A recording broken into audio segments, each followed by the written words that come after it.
राहु का पौराणिक महत्व क्या है, आइए आपको बताता हूं। राहु स्वरभानु नामक एक राक्षस था, उसी का सिर है। इनके बारे में पौराणिक कथाओं में वर्णित है। यह कथा समुद्र मंथन से जुड़ा हुआ है।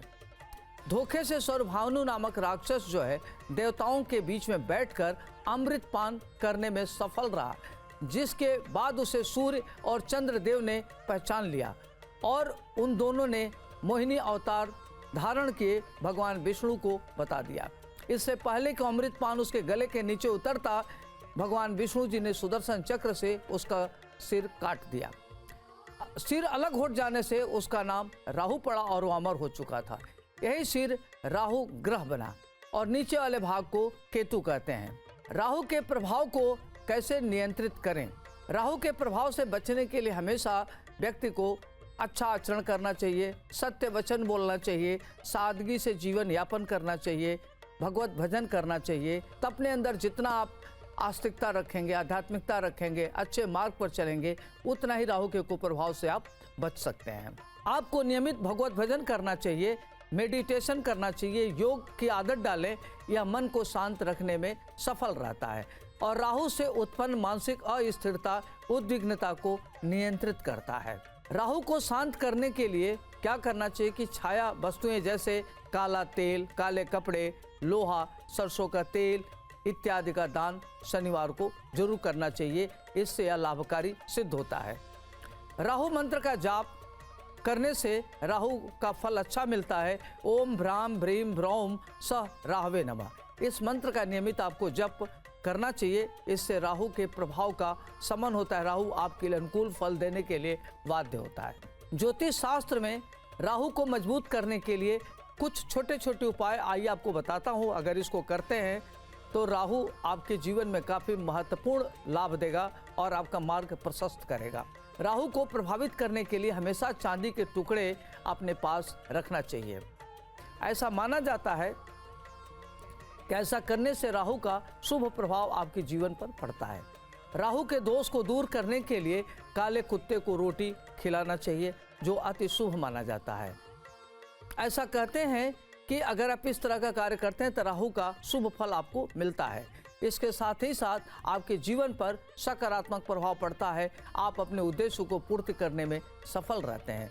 ज्योतिष शास्त्र के अनुसार राहु को शांत करने के लिए नियमित आपको पूजा पाठ करना चाहिए, लाल चंदन का तिलक लगाना चाहिए। इससे आपको शुभ फल मिलता है। इसके साथ ही साथ गंगा स्नान करने से भी राहु का प्रभाव अनुकूल देता है। ज्योतिष शास्त्र के अनुसार अगर माना जाए तो राहु दोष को दूर करने के लिए लोहे का छल्ला या कड़ा पहनना जा सकता है। यह एक प्रभावी उपाय है। राहु दोष की शांति के लिए आप गरीबों की मदद करें, बड़ों का सम्मान करें। और राहु दोष से आप कैसे बचें, उसके लिए क्या करें कि शनिवार के दिन काला वस्त्र धारण करें और ओम भ्राम भ्रीम भ्रौम सह राहवे नमः इस मंत्र का आपको जप करना चाहिए। शनिवार के दिन काले तिल से बनी चीज़ें जैसे मीठी रोटी, मिठाई इत्यादि खाना चाहिए। ऐसा करने से राहु दोष से आपको मुक्ति मिलती है। राहु को कहा जाता है कि एक प्रकार का आध्यात्मिक ग्रह है। राहु अध्यात्म का कारक है। अगर राहु आपके अच्छे जगह पर हो, अच्छे घर में हो, तो व्यक्ति को महान उन्नति कराता है। और राहु अकल्ट साइंस में, अध्यात्म में, विद्वता में, राजनीति में, कर्मकांड में काफ़ी प्रेरित करता है और व्यक्ति को आगे बढ़ाने वाला होता है। राहु की जो महादशा होती है 18 वर्ष की होती है। शनि की महादशा 19 वर्ष होती है। तो यह फल पूरा शनि की तरह देता है। कहते हैं कि कुजवत केतु शनिवत राहु। राहु पूर्ण रूप से शनि की तरह से फल देता है और यह करीब इसकी महादशा 18 साल होती है और एक राशि पर 18 महीना यह रहता है। हर 18वें महीने चेंज करता है और सारी राशियां सीधी चलती हैं। राहु और केतु उल्टे दिशा में चलते हैं। तो जब ये घर परिवर्तन करता है तो भी यह बहुत बड़ा परिवर्तन करता है और जब एक घर से दूसरे घर में जाता है तब भी यह बड़ा परिवर्तन करता है।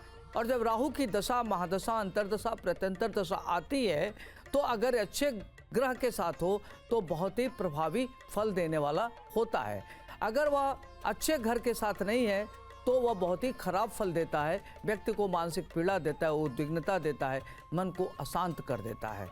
अगर वहीं अच्छे घर के साथ हो तो व्यक्ति को उन्नति देता है, राजनीति में बड़ी सफलता देता है, आध्यात्मिक विकास कराता है, अकल्ट साइंस में रुचि को बढ़ाने वाला होता है, व्यक्ति को संत साधु तक होते देखा गया है। तो इस तरीके से राहु की अपनी भूमिका होती है। और राहु खास तौर से कहते हैं कि इनका अपना न कोई चरित्र होता है, न इनकी कोई विशेषता होती है।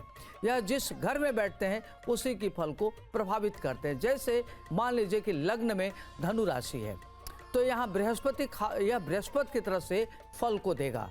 और पूरी दृष्टि जिस तरीके से बृहस्पति की 5, 7, 9 होती है, उसी तरीके से राहु की दृष्टि 5वीं, 7वीं, 9वीं हो जाती है।